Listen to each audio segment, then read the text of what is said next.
मुंबई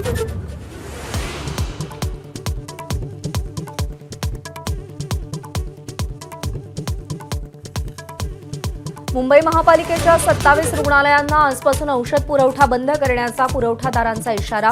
120 कोटींची थकबाकी असल्यानं पुरवठादारांचा निर्णय।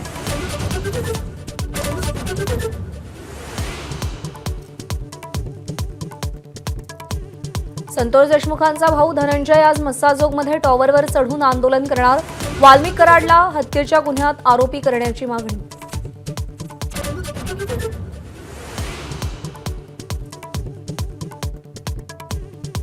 अमित शहांनी घेतलेल्या बैठकीत मंत्र्यांना सज्जड दम।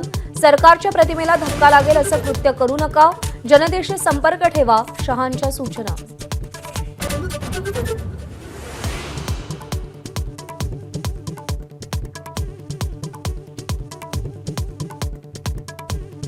कार्यकर्ते केशव तर मोदीजी माधव होते। विधानसभा निवडणुकीच्या घवघवीत यशावर फडणवीसांकडून वक्तव्य, तर सगळ्या घोषणा पूर्ण करण्याचंही आश्वासन।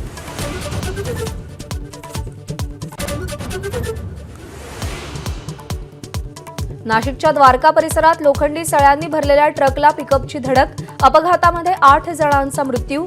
देवदर्शनाहून परत येत असताना काळाचा घाला।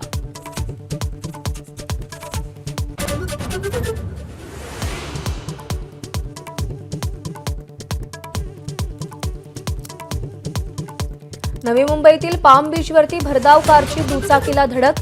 2 तरुणींचा मृत्यू। अपघातानंतर चालक पसार। एपीएमसी पोलीस ठाण्यात गुन्हा दाखल।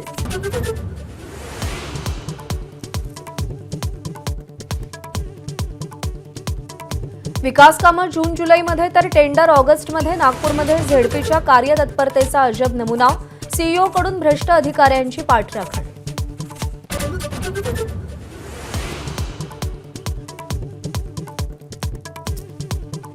मुंबई पोलिसांकडून बनावट नोटा छापणाऱ्या आणि विकणाऱ्या टोळीचा पर्दाफाश।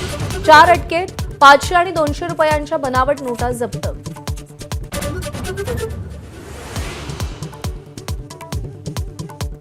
प्रयागराजमध्ये आजपासून महाकुंभ मेळ्याचा शुभारंभ। पौष पौर्णिमेला पहिल्या स्नानासह सुरुवात, तर उद्या पहिलं शाही स्नान।